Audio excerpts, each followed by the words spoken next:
Committee দিয়ে করতে পারেন, বাট আমরা বারবার প্রস্তাব করেছি যে আপনারা ক্রস পার্টি পার্লামেন্টেরিয়ান এবং এক্সপার্ট মানবাধিকার কর্মী, আইনজীবী, ওলামায়ে কেরাম যারা আছেন, সাংবাদিক, তাদেরকে সবাইকে নিয়ে একটা বড় প্যানেল করে শুনানি হওয়া দরকার এবং সেটা লাইভ ব্রডকাস্ট হতে হবে, যেভাবে সংসদ ব্রডকাস্ট হয়, যে সেই দিনকার কি হয়েছে তার আগের দিন, সেই দিন, পরের দিন।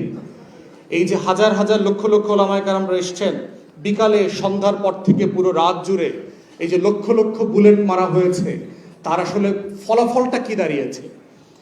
নেট বন্ধ করে দিয়ে, টেলিভিশন বন্ধ করে দিয়ে, শাটডাউন করে দিয়ে, ডিশ বন্ধ করে দিয়ে, টোটাল এলাকা খালি করে, বিদ্যুৎ কেটে দিয়ে 1.5-2 লক্ষ বুলেট ছুড়বার যে অভিজ্ঞতা, ওই এলাকাবাসী সেই দিন পাশে ছিলেন, শুনেছেন। আমরা দেশের বাইরে ছিলাম, কিন্তু এলাকাবাসীর কাছ থেকে শুনেছি, মনে হচ্ছে যে এখানে যুদ্ধ হচ্ছে, ইসরায়েল বোমা মারতেছে গাজার উপরে, সেরকম একটা অবস্থা মনে হচ্ছে চারপাশে। যে এটা যে একটা রাজধানী, এটা শহর, এটা যে মুসলমানের দেশ। আমার বাংলাদেশের যে কারো 13 দফার বিষয়ে দ্বিমত থাকতে পারে, 13 দফা কারো একমত হওয়া জরুরি না, কিন্তু রাষ্ট্রের কাছে 13 দফা নিয়ে এসে এইটা বাস্তবায়নের দাবি করা হচ্ছে গণতান্ত্রিক অধিকার। যে কেউ করতে পারতে হবে, রাষ্ট্র বলতে পারতে হবে যে আমি কোনটা করতে পারছি, কোনটা করতে পারছি না। এটার নাম হচ্ছে রাষ্ট্রের সাথে নাগরিকদের যে সামাজিক চুক্তি, এই ডায়ালগ এবং কনভারসেশনের জায়গা। সেইটা না করে রাষ্ট্র যেটা করেছে, রাষ্ট্র গণহত্যার পথ বেছে নিয়েছে। এবং এই গণহত্যার পথ কেন বেছে নিয়েছে, 4টা মোটা দাগের বড় গণহত্যা কেন আওয়ামী লীগকে করতে হয়েছে, সেইটার রেজাল্ট আমরা দেখেছি গত কয়েকদিন আগে। গেরুয়া বাহিনী, বিজেপি যখন পশ্চিম বাংলা দখল করেছে, এখানে তো ভোট হয় নাই, দখল করেছে, ইলেকশন ইঞ্জিনিয়ারিং করে দখল করেছে। ততএব আজকে এই জায়গাতে এসে আমরা সরকারকে আহ্বান জানাচ্ছি, আপনারা পার্লামেন্টে এবং পার্লামেন্টের বাইরে একটা পাবলিক কমিশন করেন হিয়ারিংয়ের জন্য, গণশুনানির জন্য। সেইখানে প্রত্যেক মাদ্রাসা থেকে যারা এতিম ছেলে মেয়েদেরকে নিয়ে, বাচ্চাদেরকে নিয়ে ঢাকাতে এসেছিলেন, তারা তাদের গল্পগুলো এসে বলতে পারবে। তাদেরকে কাঁদতে দেন, জনগণের কাছে, মানুষের কাছে কাঁদতে দেন সেদিন তারা আসলে কি দেখেছে, তারা কত রক্ত দেখেছে সেদিন, কত হাজার স্যান্ডেল দেখেছে। ডাস্টবিন ক্লিন করে সিটি কর্পোরেশন একজনের কর্মকর্তা আমাকে বলেছে, আমার জীবনে আমি এত রক্ত যেমন দেখি নাই, এত স্যান্ডেলও দেখি নাই।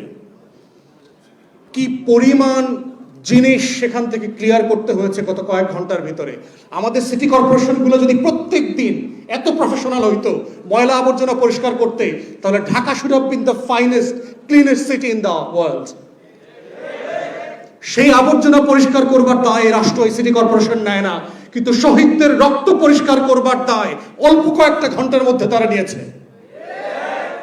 এবং যারা করেছেন সিটি কর্পোরেশনের সেই কর্মকর্তারা সোনার বাংলায় এখনো আছেন। গণতদন্ত কমিশন করেন, কারা কারা সেদিন দায়িত্ব পালন করেছেন। 7,500 আইন শৃঙ্খলা বাহিনীর সদস্য, পুলিশ, র্যাব, আর্ম ফোর্সেস, এজেন্সির লোকজন কাজ করেছে এবং প্রত্যেকটা ফোর্সের মেম্বারদের লগবুক আছে, কারা সেদিন ডিউটি করেছেন।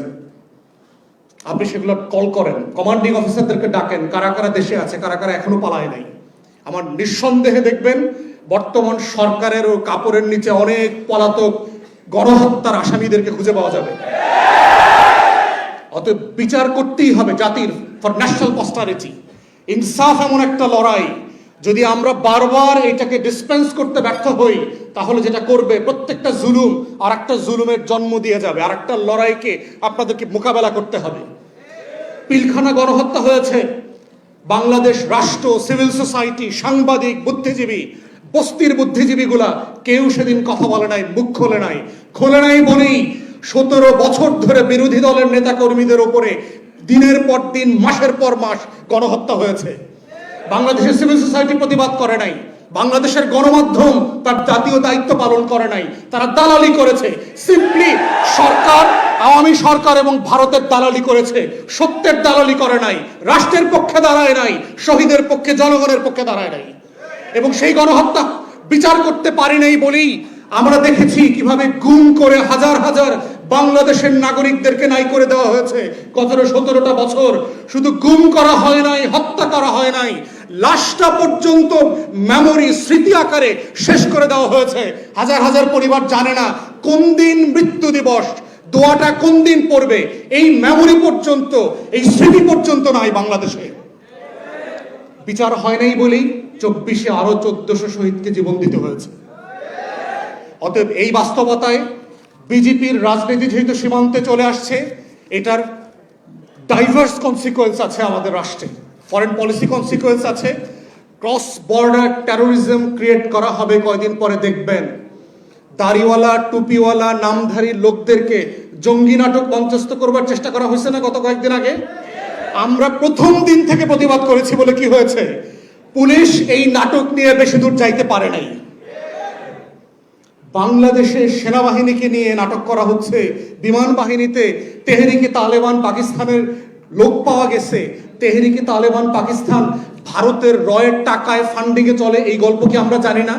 আমরা হাওয়া খেয়ে বেড়াই। অতএব এই জঙ্গি নাটক, তেহরিকে তালেবান পাকিস্তানের নাটকের খেলা বন্ধ করতে হবে।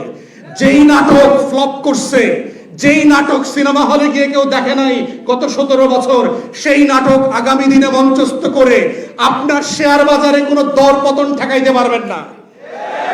অতএব বাস্তবতা হচ্ছে এই গণহত্যার বিচারের দাবি নিয়েই হচ্ছে বাংলাদেশ রাষ্ট্রকে আগামী দিনে মোকাবেলা করতে হবে। বিজেপির এই হিন্দু ফ্যাসিবাদী রাজনীতিকে আমরা কিভাবে মোকাবেলা করব, এবং ওলামায়ে কেরামের হিস্টোরিক রেসপন্সিবিলিটি আছে। হেফাজতের আন্দোলনটাকে যেভাবে প্রান্তিক পর্যায়ে নিয়ে যাওয়া দরকার ছিল, আমরা ওলামায়ে কেরামদের কাছ থেকে সেটা দেখি নাই। এই দাবিটা নিয়ে প্রত্যেক মসজিদ, মাদ্রাসা, পাড়ায়, মহল্লায় যেভাবে সভা সমাবেশ, দাবিনামা উত্থাপন করবার দরকার ছিল, ওলামায়ে কেরামদের কাছ থেকে আমরা সেটা আশা করেছিলাম, সেটা আমরা দেখি নাই। আমরা আশা করেছিলাম যাদের উপরে জুলুম হয়েছে তারা জুলুমের বিপক্ষে প্রত্যেক পাড়ায় মহল্লায় দাঁড়াবেন, আমরাও পাশে গিয়ে দাঁড়াবো, যে একসাথে মিলে এই লড়াইটা করা, বাংলাদেশ রাষ্ট্রের জন্য, ইনসাফের জন্য, আজাদির জন্য এই লড়াইটা করা। এবং ওলামায়ে কেরামকে আগামী দিনেও সাবধান থাকতে হবে। আপনাদেরকে যেন বিজেপির এই গেরুয়াময় সীমান্তে, আমার প্রত্যেক সীমান্তে এখন বিজেপি আক্রমণ করে বসছে, এই জায়গার রাজনীতি আগামী ওলামায়ে কেরামদেরকে কোনো ফাঁদে যেন না ফেলে, সেই নাটক থেকে আমাদেরকে বাঁচার জন্য এখন থেকে প্রস্তুত হতে হবে। হেফাজতও কিন্তু আওয়ামী লীগের ফাঁদে পড়েছে, সেই নাটকও কিন্তু আমরা দেখেছি। অতএব আমরা চাই ইনসাফের পক্ষের ওলামায়ে কেরামরা, আজাদির পক্ষের ওলামায়ে কেরামরা দ্বীনের ঝান্ডাকে মজবুত করে ধরবেন, মুখলেসের সাথে, ইখলাসের সাথে, কোনো ধান্দা ফান্দা থাকতে পারবে না এর ভিতরে। এবং সেই লড়াইটা আমরা সবাই মিলে লড়বো ইনশাআল্লাহ। শহীদদের জন্য আবারও রুহের মাগফিরাত কামনা করে আমার বক্তব্য শেষ করছি। আসসালামু আলাইকুম।